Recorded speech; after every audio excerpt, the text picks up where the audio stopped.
Hola, José Manuel Ribeiro, continuando con sus lecciones de física general. Hoy hace mal tiempo fuera y tengo que dar la lección aquí dentro en el interior de la casa. ¿Y de qué vamos a hablar hoy? Hoy estamos hablando en los temas anteriores de circuitos eléctricos y hoy vamos a intentar terminar este tema hablando de un poquito más de resistencias y introduciremos lo que es un condensador. Resistencias y condensadores. De resistencia nos queda ya poquito por hablar. Nos queda hablar de lo que se llama una asociación de resistencias. Cuando tenemos dos o más resistencias, las podemos disponer en serie, como está en esta figura de aquí arriba. Se distingue en serie porque la intensidad que pasa por cada una de las resistencias es la misma, o en paralelo, como está aquí debajo, donde veis que la intensidad se divide, pasa una intensidad por la rama de arriba y otra distinta por la rama de abajo. Pero la diferencia de potencial a la que están conectadas es la misma. Y vamos ahora a calcular, que es muy sencillo, a qué equivalen dos resistencias en serie y dos resistencias en paralelo. Caso en serie. La diferencia de potencial entre el A y C es igual, o será igual, a I por la R total a la que equivalen esas dos resistencias. Pero VAC es la suma de estos dos potenciales, o sea, de los potenciales que hay en los extremos de cada resistencia. VAB más VBC. Pero, por la ley de Ohm, VAB es I por R sub 1 y VBC es I por R sub 2. Como veis, las intensidades en estas ecuaciones la podemos eliminar y nos queda entonces que la R total es la suma de R sub 1 más R sub 2. Y en general, si en vez de haber 2 hubiera 3 o 4, será la sumatoria de todas esas R sub i. Lo hemos calculado entonces para las resistencias en serie. ¿Qué pasa cuando las dos resistencias están en paralelo? Mira, están conectadas a la misma diferencia de potencial. Entonces, V sub B será I por R sub 1, pero también será I sub 1 por R sub 1, pero también será I sub 2 por R sub 2. Y también será igual a la I total por R total. Pero la I que tenemos aquí, ya sabéis, se divide en I sub 1 y I sub 2, de tal forma que I es igual a I sub 1 más la suma de I sub 2. Entonces, despejando de aquí cada una de las I's y sustituyéndolo aquí, tenemos que I sub 1 será V sub B partido por R sub 1.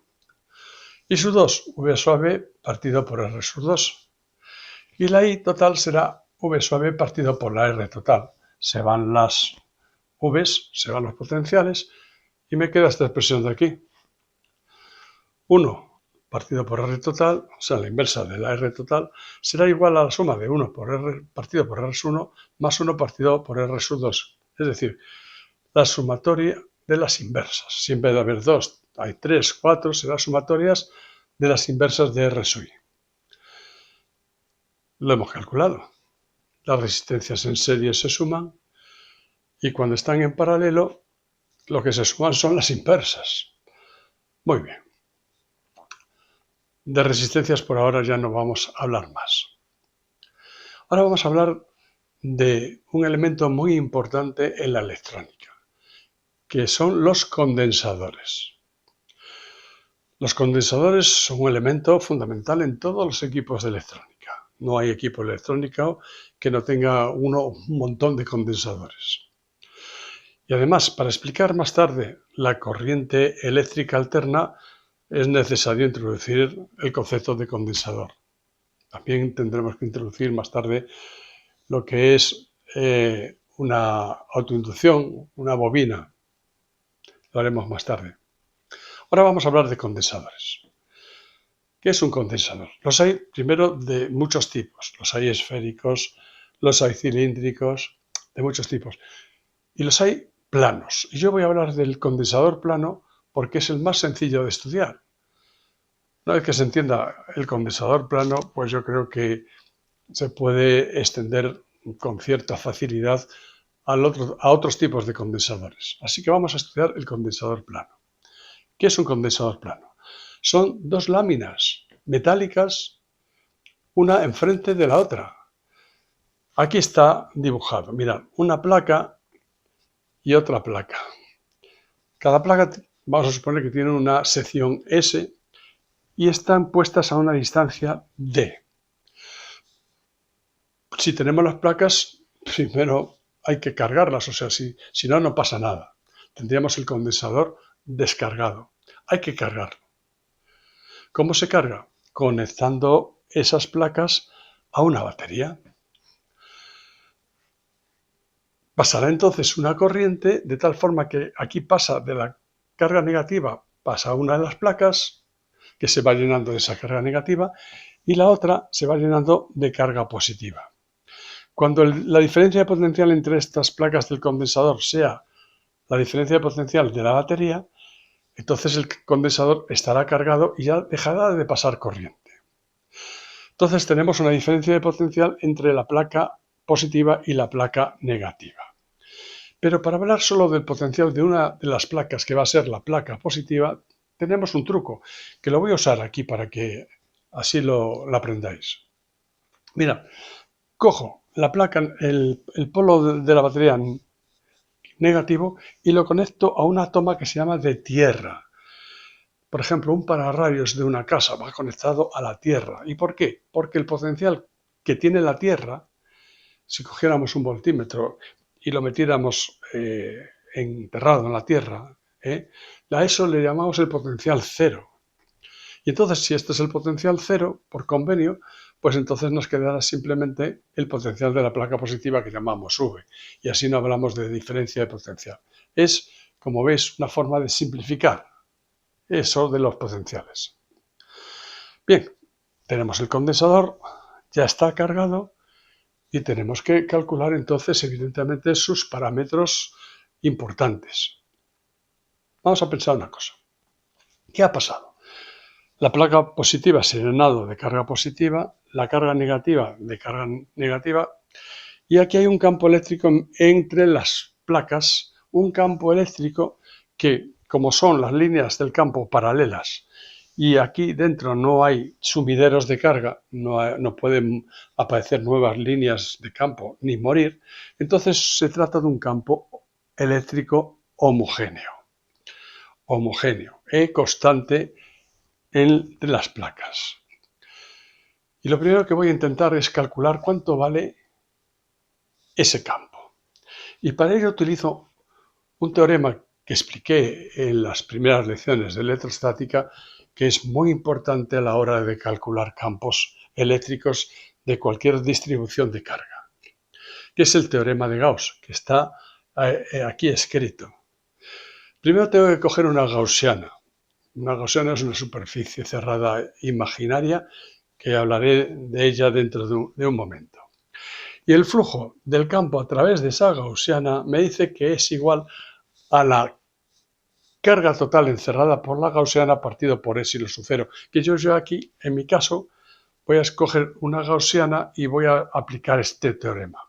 Mirad, cojo la placa positiva, mi gaussiana va a ser un cilindro que tiene de base diferencial de S, es decir, una superficie infinitesimal, y entonces a través de este cilindro que está aquí, cuando le aplique este teorema, me voy a encontrar que por la parte del cilindro de por aquí no hay flujo, porque ahí no hay campo eléctrico.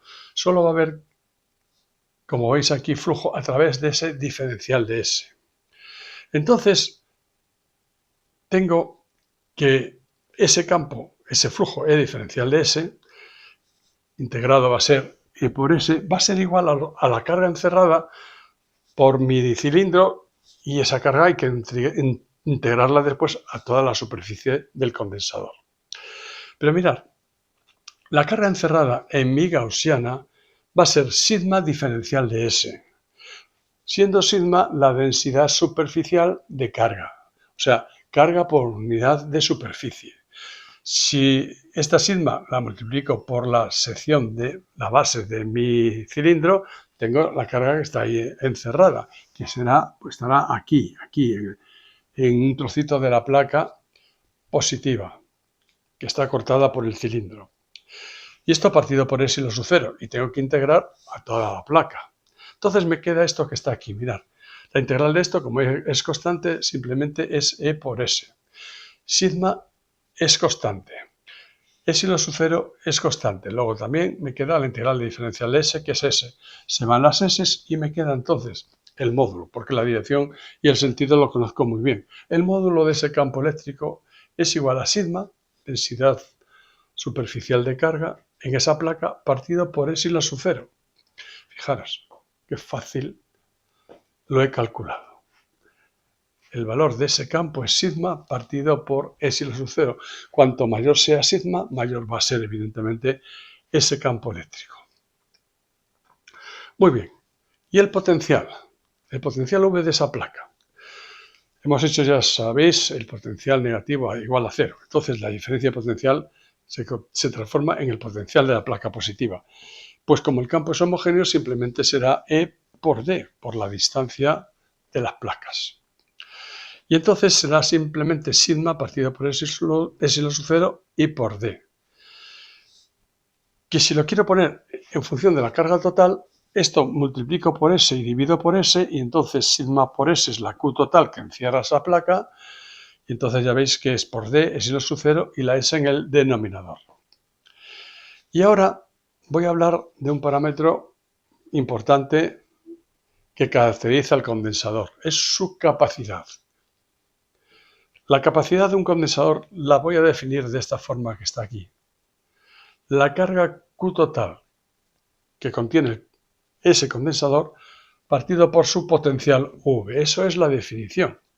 Y mirad, lo puedo aprovechar de esta expresión porque aquí tengo la Q total, V lo paso a dividir, lo otro lo paso al otro miembro, y me queda entonces que en el caso del condensador plano, la capacidad es S y lo sucero por S partido por D. Fijaros, no depende de Q ni de V, son parámetros geométricos. O sea que solo depende de la geometría. Cuanto más grande sea la superficie de esas placas, mayor será su capacidad, y cuanto más pequeño sea D, es decir, cuanto más cerca estén, también aumenta esa capacidad. La unidad es lo que se llama un faradio, que es una unidad muy grande. Entonces se utilizan generalmente unidades mucho más pequeñas. Por ejemplo, pues 10 a la menos 6 faradios, que es, como sabéis, un microfaradio. Bueno, ahora voy a hablar de otros elementos que tenemos que conocer de ese condensador. Un condensador lo que ha hecho es almacenar energía eléctrica. Y lo sé porque si una vez que tengo el condensador cargado me olvido de la batería y cojo un cable conectado al V+ y otro al V- y los junto, suelta un chispazo enorme, que es que ahí hay energía eléctrica. ¿Cómo calculo esa energía? Pues mirad, lo hago de la siguiente forma. Considero un potencial V intermedio, es decir, que todavía no está cargado del todo el condensador, tiene una cierta carga que llamamos Q', que va a estar aquí, y entonces tiene un potencial V'. Y entonces en esas condiciones yo tengo que realizar un trabajo y traer una carga infinitesimal del infinito y traerla a mi placa positiva. Por eso pongo un diferencial de trabajo negativo, lo tengo que hacer yo. Y se queda almacenado como un diferencial de energía potencial. Entonces, ese incremento de energía potencial va a ser el V' al que está la placa en ese momento por el diferencial de Q que he traído. V' sabéis que es energía potencial por unidad de carga, pues entonces por la carga que he traído por diferencial de Q. Pero V', por la definición que hemos hecho, será la Q' que tiene en ese momento el condensador partido por su capacidad diferencial de Q. Entonces, ¿cuál es la energía potencial total? Integro esto, energía potencial esta es la total, será la integral de esta expresión que está aquí. C es constante, sale para afuera, y Q' diferencial de Q, la integral, evidentemente es un medio de Q al cuadrado. Entre 0 y Q me queda esta expresión que tenemos aquí, un medio C Q cuadrado, que conociendo las relaciones que tenemos arriba, podemos poner también como un medio de V por Q o un medio de C por V al cuadrado. Hemos calculado los parámetros más importantes de un condensador que nos van a hacer falta para más adelante cuando sigamos avanzando con estos temas. Ahora nos preguntamos, igual que hicimos con las resistencias, ¿qué pasa cuando tenemos una asociación de condensadores? Es decir, condensadores puestos en paralelo o puestos en serie. Mirad, suponemos que tenemos aquí dos condensadores en paralelos y los tenemos cargados, porque si no tuvieran carga no tendrían diferencia de potencial. Entonces, ahí no pasa corriente, porque a través de un condensador cuando está cargado ya no pasan corriente. Pero están a la diferencia de potencial AB, que es la misma en los dos condensadores. Entonces tenemos que la diferencia AB, por la definición que conocemos, en el condensador 1 será Q1 partido por C1 y en el 2 Q2 partido por C2. El condensador resultante de esos dos tendrá una carga Q total que será la suma de Q1 más Q2. Luego, la C total será Q total, que tenemos ahí, partido por V sub AB. Entonces, cogemos aquí y sustituimos Q1 y Q2 despejándolos de esta ecuación. Como veis, aquí Q1 será V sub AB por C1 y el otro será, evidentemente, V sub AB por C2. Sacamos factor común y nos queda esta expresión. Los V sub A's, como es, se van, la diferencia de potenciales, y me queda lo siguiente. La capacidad total de esos dos condensadores en paralelo es la suma de capacidades. C1 más C2, y si hubiera 3 o 4 sumatorias de esas capacidades. Fijaros, cuando las resistencias estaban en paralelo, había que sumar las inversas. Con los condensadores hay que sumarlos directamente, las capacidades. Vamos a ver, por fin, para terminar, qué pasa cuando los dos condensadores están en serie. En este caso hay que fijarse en una cosa fundamental. Mirad, aquí tengo un condensador en la figura esta, el C1, y aquí tengo un condensador C2. Fijaros en las placas intermedias, la menos del primer condensador y la más del segundo condensador. Esas placas están aisladas, totalmente aisladas del resto. Ahí yo no puedo introducir carga extra, es imposible, porque están aisladas. Por lo tanto, si inicialmente tenían carga cero, la suma de la carga que hay aquí en esta placa negativa del primer condensador más la que hay en el segundo condensador positiva tiene que seguir siendo cero. No ha podido introducirse carga del exterior ahí. Por lo tanto, nos encontramos con que menos Q aquí y más Q tienen que ser iguales salvo el signo. Por lo tanto, aquí tiene que haber un más Q y aquí un menos Q. Luego nos encontramos con que las cargas se conservan. Es decir, la carga que tiene este condensador más la carga que tiene este condensador equivale a la carga que tiene uno de los condensadores. ¿Por qué? Pues todo está aquí en el centro, porque se anulan las cargas que están ahí intermedias, la más Q y la menos Q del interior se anulan. Entonces, eso sí, tenemos una cosa que es fundamental. Si están en serie, la diferencia de potencial total será la suma de diferencias de potenciales de cada uno de los condensadores. Entonces, por las definiciones que conocemos, V sub AB en el primer condensador será la Q, porque es la que hemos hablado, que eso es igual en todas partes, partido por C sub 1. La BC es Q partido por C sub 2. Y entonces, sumando las dos diferencias de potenciales, será igual a la V sub AC, nos queda esta expresión de aquí. Q partido por C sub 1 más Q partido por C sub 2 tiene que ser igual a la Q partido por la C total. Perdonad que es que aquí casi no me quedaba espacio para escribir y está un poquito apelotonado. Se van las Qs y me queda entonces esta expresión. La inversa de la capacidad total es la suma de las inversas de las capacidades que están puestas ahí en serie. Y si hubiera más, pues lo mismo, sumas de las inversas. Es decir, sucede lo contrario que sucedía con las resistencias, si os fijáis. Hablaremos de esto un poquito más adelante, cuando hablemos de corriente alterna y cuando hablemos pues de algún problemilla que expondremos para terminar de consolidar estos conceptos. Por hoy es suficiente. Hasta la próxima.